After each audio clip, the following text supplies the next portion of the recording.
Okay, so well back again to the session. इसके अंदर हम लोग जो डिस्कशन कर रहे थे वो रिगार्डिंग ग्रामेटिकल सिंटेक्स के बारे में डिस्कस आउट कर रहे थे।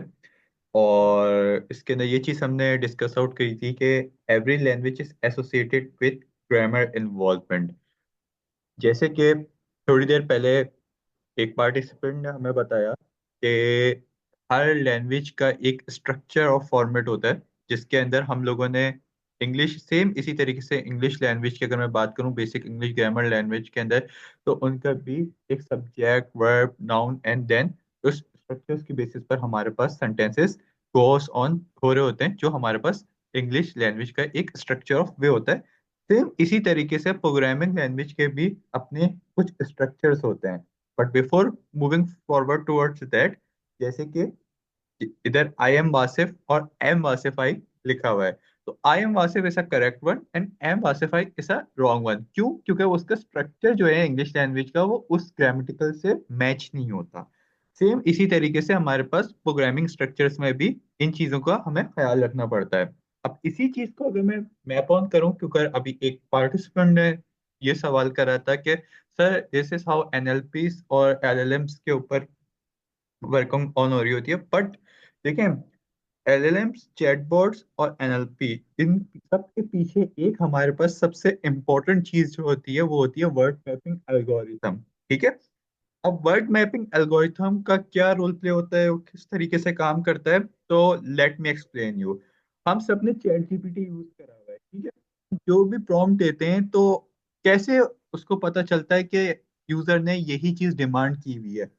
ऐसा आपने अक्सर बार बार केस में ऐसा भी देखने को मिलता है कि ये कि जो आप चीज उससे आउटपुट डिजायर आउटपुट चाह रहे होते हैं वो इससे सिमिलरिटी के साथ नहीं मिल रहा होता, लेकिन आप उसको जब क्लियर में सब समझाते हैं तो फिर क्लियरली प्रॉम्प्ट देते हैं तो वो उसको कैप्चर आउट कर लेता है, लेकिन ज्यादातर वो सही देता है। आपके जो भी आपको कंटेंट राइटिंग लिखवानी है, आपको ईमेल लिखवानी है, इवन ऑल तो आपको कोड भी स्ट्रक्चर कराना है। अब तो चैट जीपीटी के अंदर मल्टीपल वेरियस ऑप्शंस भी आ गए हैं, इमेज जनरेशंस का, इसी तरीके से इमेज एडिटिंग का भी, इसी तरीके से वीडियोस भी क्रिएट हो रहा है सोरा डॉट ए आई। तो कैसे होता है इसके अंदर आप लोग क्या समझते हैं कि क्या इसके अंदर एक ही मॉडल इंटीग्रेट होता है जो कि आपका डिसीजन होता है? ऐसा हरगिज नहीं है। हमारे पास अब जो बॉट्स आ रहे हैं जो मल्टीपल ऑपरेशंस परफॉर्म कर रहे हैं, उसके अंदर हमारे पास मल्टी मॉडल स्ट्रेटेजी यूज होती है। मल्टी मॉडल स्ट्रेटेजी ये होती है कि मेरे पास एक बॉट है, कोई भी मैं एलएलएम्स पर काम कर रहा हूँ जिसके अंदर मल्टीपल डिसीजंस चाहिए मुझे और एफिशिएंसी के साथ चाहिए। तो उसके अंदर होता ये है कि आपने जो प्रॉम्प्ट लिखते हैं सबसे पहले तो वर्ड मैपिंग उसको मैप आउट करता है by the help of word division analysis के अंदर। जब वो डिवीजन एनालिसिस के अंदर डिवाइड हो जाता है तो उसके बाद वो एक आपका आउटपुट रिगार्डिंग दैट मॉडल को उसको क्रिएट करके लाकर देता है। That's how our model functionalities in terms of NLP LLMs, जिसके अंदर हम बॉट्स टाइप पर जाएं तो वो उस तरीके से काम करते हैं। हाँ, सिंगल बेस मॉडल उसमें जनरेशन में काम करते हैं। लेट सपोज कि आपके मोबाइल का फेस रिकग्निशन सिस्टम है, ठीक है। फेस रिकग्निशन सिस्टम के अंदर आपने एक बार अपना फेस एनरोल कराया तो उसने दो स्टेप्स में करा, ठीक है। और करने के बाद अब आपने उसको जब दोबारा लॉक स्क्रीन में खोलना चाहा तो फिर आपको वो ओपन अप करके दे रहा है। अब तो स्मार्टफोन्स के अंदर जो फिंगरप्रिंट सेंसर्स भी आ रहे हैं, तो उसके अंदर भी बैकएंड के अंदर अगर आप परफॉर्मेंस कर रहे हैं, ठीक है, तो वो भी मॉडल बेस्ड अप्रोच के ऊपर जा रहे हैं।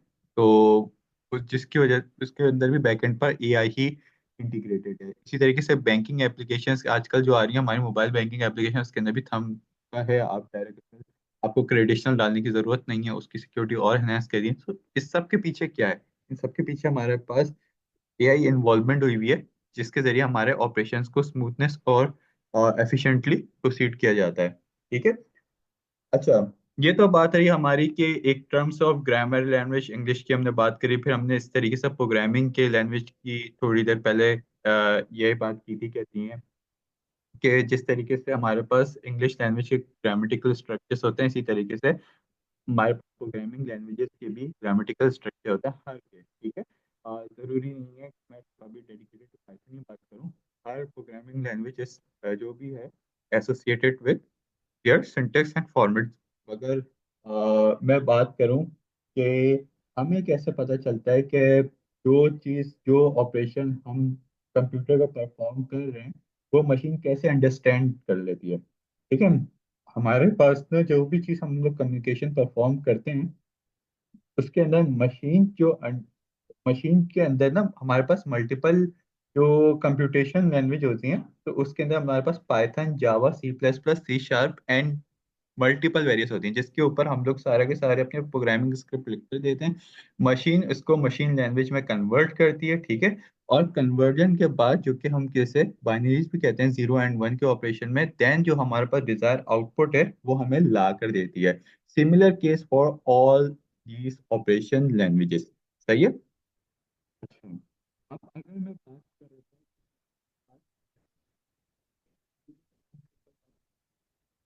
कि ग्रामेटिकल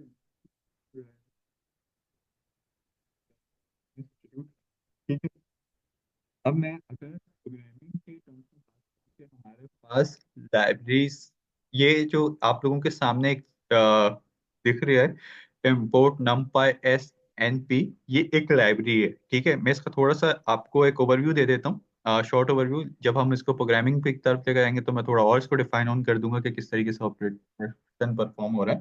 देखिए बेसिकली होता ये है, इसका काम ये है कि जो न्यूमेरिकल टाइप ऑफ डेटा या न्यूमेरिकल कंप्यूटेशन से रेलिवेंट जितना भी मैं आगे चल के अपनी प्रोग्रामिंग में काम करूंगा वो इस लाइब्रेरी के जरिए होता है। इसका स्ट्रक्चर फॉर्मेट समझ लेते हैं। स्ट्रक्चर फॉर्मेट हमें क्या कहता है इन टर्म्स ऑफ प्रोग्रामिंग का। इसके अंदर ये होता है, कहती है कि हमारे पास लाइब्रेरी का जो नाम है, तो वो देखते हैं वो कब आता है। लाइब्रेरी का जो नाम होता है वो हमारा बेसिकली सेंटर पर आता है और हमेशा इंपोर्ट के बाद आएगा। कभी भी ऐसा नहीं होगा कि लाइब्रेरी का नाम यानी नाम पर पहले में लिख दूं और इंपोर्ट बाद में लिख दूं। ऐसा हरगिज नहीं है, वरना वो आपको एग्जीक्यूशन ही नहीं करने देगा, वो computer can't understand about it.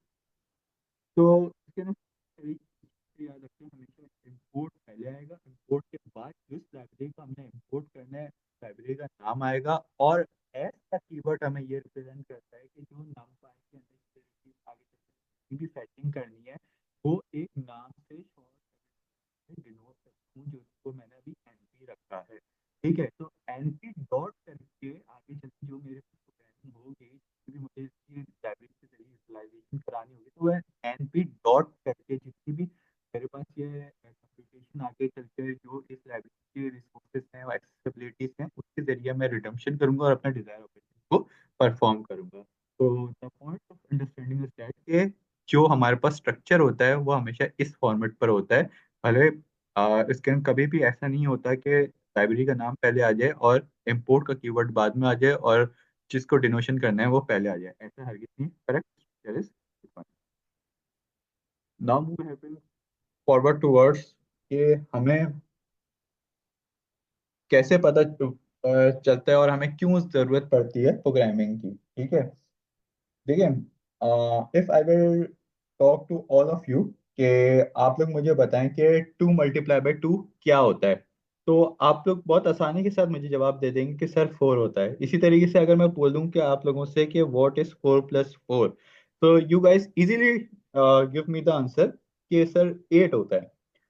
लेकिन अगर मैं आप लोगों से सवाल करूं कि 1 2 3 4 5 मल्टीप्लाई बाय 6 7 8 9 क्या होता है, तो आप में से काफी लोग टाइम लेंगे इसको मैन्युअली ऑपरेशन को परफॉर्म करने में, के को कंप्यूट करेंगे, बोलेंगे कि sir we are working on it and this is the thing.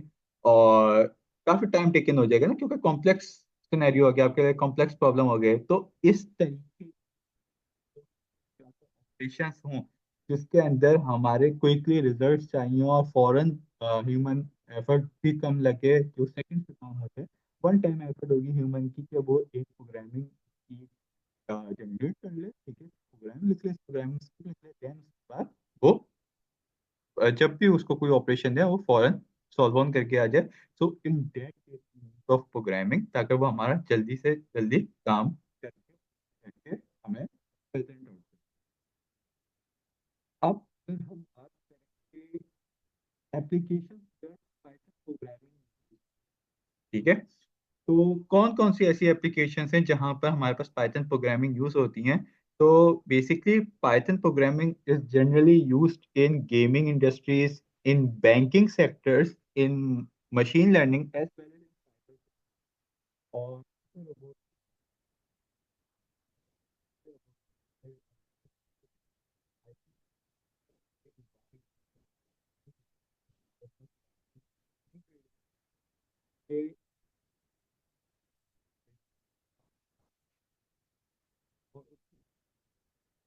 काम बिल्कुल एक smooth perform उनका system.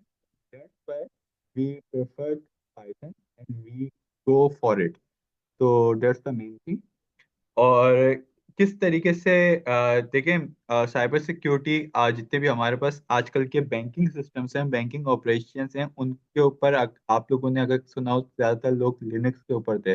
लेकिन जब से हमारे पास एआई एनहेंसमेंट आई है, एआई विद साइबर सिक्योरिटी आ गई है, तो उस प्रोटोकॉल के जरिए और उस के ऊपर जितने रहकर हमारे पास मॉडर्न अटैकिंग सिस्टम्स हो रहे हैं, वो सारे के सारे हम पाइथन के ऊपर रहकर। So that's what the role of हम लोग face करते हैं। अच्छा, अब हम बात करते हैं कि डेटा क्या होता है। ठीक है। अच्छा, सबसे पहले तो कॉन्सेप्ट आपको प्रोग्रामिंग और साथ ही साथ उसके ऊपर भी आप लोगों को भी मैप आउट करना है जो हमने अभी कैसे के पास मॉडल क्या होता है, क्या होता है, डेटा क्या होता है। तो इससे मैं कैसे भी पहले ये क्या होता है क्या। ठीक है। Data can be in any format. It will be in decimal format also. It will be in whole number format also, integer format also, sentence format also, or in mathematical format also exist. But if I will talk about data in terms of computer, so it will be in binary format. ठीक है। जैसे अभी थोड़ी देर पहले मैंने आपसे जो discuss out करा था कि हमारी जो मशीन जो कंप्यूटेशन करती है, वो 0 और 1 के ऑपरेशन में करती है। मतलब ये बात करी कि जो डेटा है वो 20 इसी तरीके से बस एक स्ट्रिंग फॉर्मेट के अंदर डेटा मौजूद है, और ये एक मेरे पास बाइनरी फॉर्मेट के अंदर भी डेटा मौजूद है।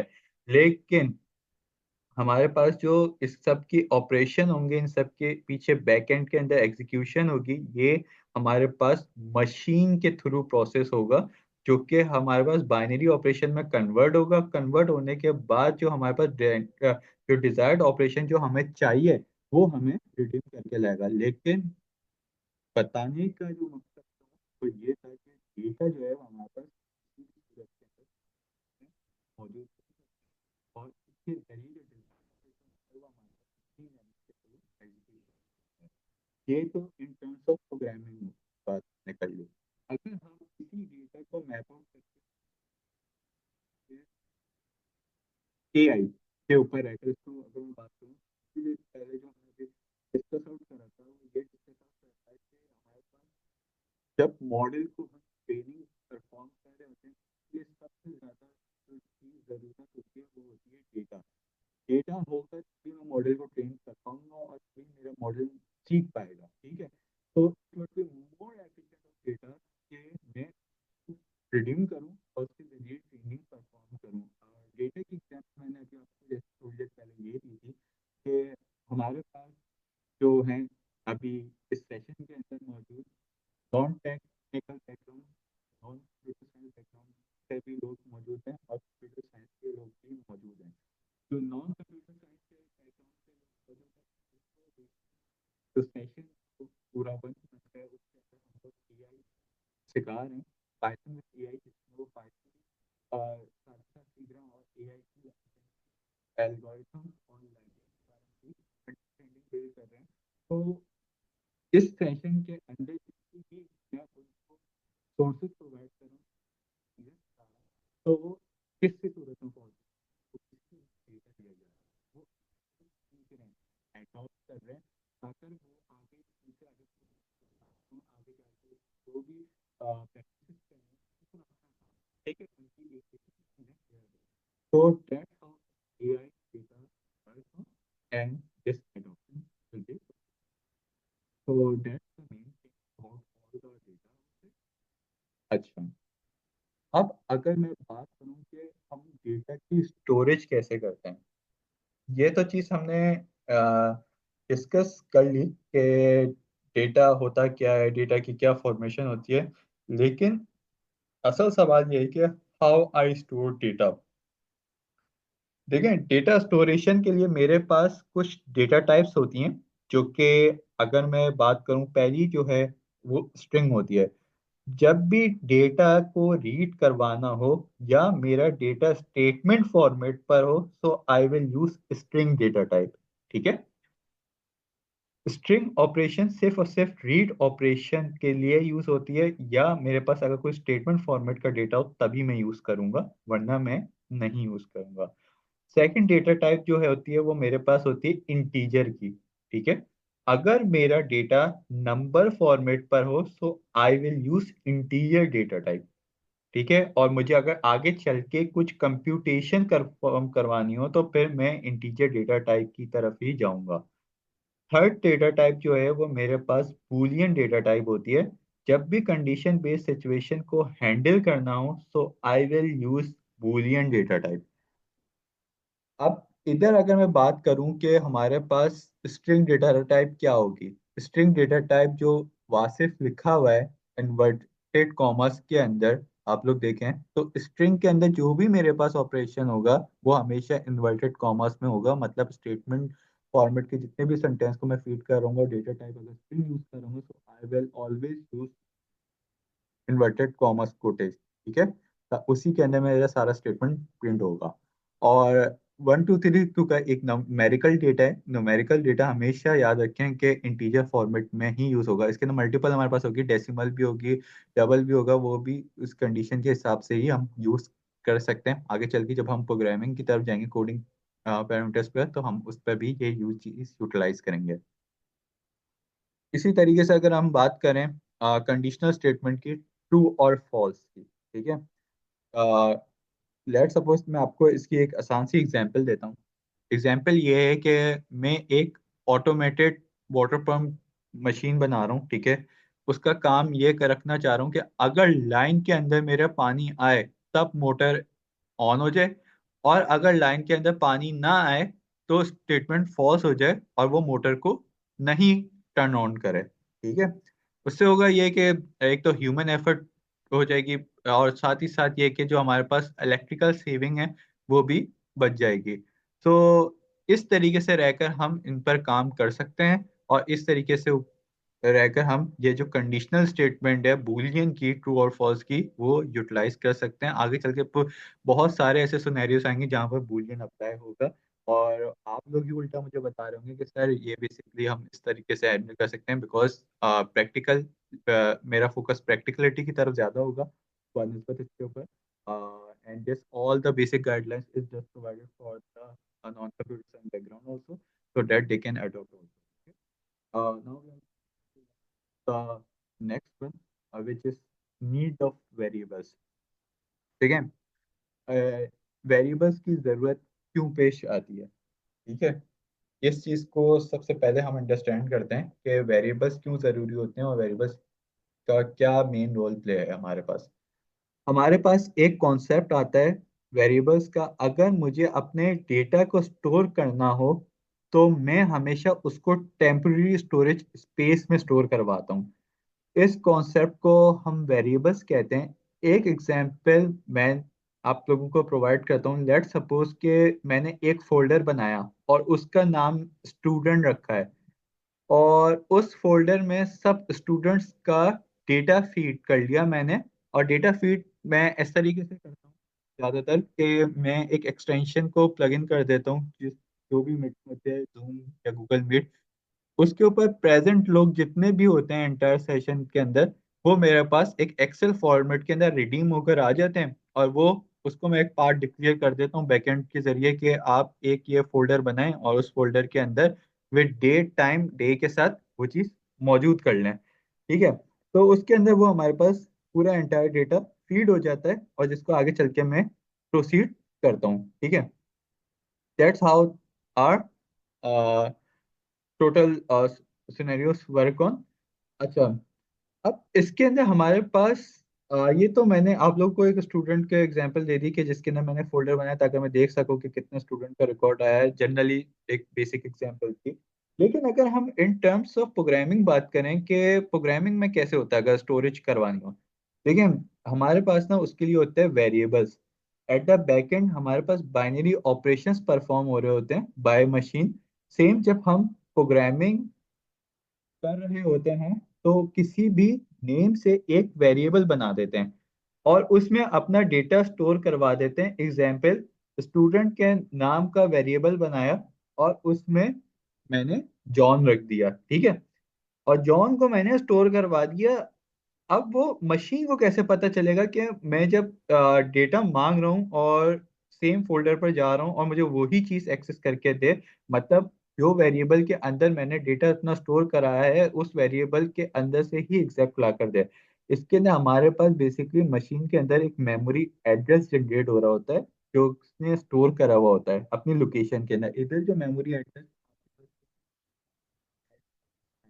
ये भी हो रहा होगा, जो मशीन इसको प्रोसेस बैकएंड पे करके ला सकती है। तो आपको डिजायर आउटपुट चाहिए होता है जो आपने जिसकी आप स्टोरेज बनाई हुई होती है वो आपको लाकर आउटपुट फॉर्मेट में दे रहा होता है। अब हम वेरिएबल कैसे फॉर्मेट समझ लेते हैं, ठीक है। हमेशा एक चीज याद रखें कि जो वेरिएबल बनेगा वो हमेशा एक अल्फाबेटिकल और फॉर्मेट के ऊपर ही बनेगा। कभी भी ऐसा नहीं होगा कि मैं कोई न्यूमेरिकल फॉर्मेट के ऊपर रहकर ऐसा वेरिएबल ऐड करा रहा हूँ। हमेशा रूल नंबर वन ये याद रखें, किसी भी लैंग्वेज के अंदर मुझे अपने ऐसा वेरिएबल काम करना, मैं डेडिकेटेड पाइथन की बात नहीं कर रहा, मैं प्लस बी लैंग्वेज की बात कर रहा हूँ। तो उसके अंदर हमेशा जो हमारा वेरिएबल होगा वो एक अल्फाबेटिकल ऑर्डर का, क्या है, ए इक्वल टू 10, मतलब ये कि मैंने वेरिएबल ए के अंदर 10 स्टोर कराया है। इसी तरीके से अगर मैं बात करूँ वेरिएबल बी के अंदर मैंने 20 स्टोर कराया हुआ है, ठीक है। अब मुझे जब कंप्यूटेशन करने जा रहा हूँ, लेट्स सपोज कि मैंने एक कैलकुलेशन फंक्शन बनाया, कैलकुलेशन फंक्शन के अंदर हमने ये सारी चीजें स्टोर आउट कराई हैं कि जिसके अंदर क्या क्या ऑपरेशन परफॉर्म आउट हो रहे हैं, जिसके अंदर मैंने कैलकुलेशन और परफॉर्म करा है, प्लस का इसी तरीके से माइनस का इसी तरह मल्टीप्लाई का इसी तरीके से डिवीजन का। तो इसके अंदर रहकर हमने ये सारे ऑपरेशन परफॉर्म कराए और इसके जरिए ही हम पूरा का पूरा अपना वेरिएबल ऑपरेशन को लेकर मल्टीपल कैलकुलेशन ऑपरेशन से गुजार रहे हैं। दैट्स हाउ वेरिएबल एक्स यानी ए प्लस बी के अंदर ए के अंदर 10 स्टोर है और बी के अंदर 20 स्टोर है। कंप्यूट होंगे 30 रिजल्ट फॉर्म आउट करेंगे, उसका एक अलग वेरिएबल बनेगा जिसके अंदर वो हम सम के नाम से बनाकर वो प्रिंट आउट कर लेंगे। जब हम उसको प्योर पर आते हैं प्रोग्रामिंग कंस्ट्रक्शन तो वही से आपको करके देखेंगे। So that's how our whole operation works on. So if you are having any query, uh,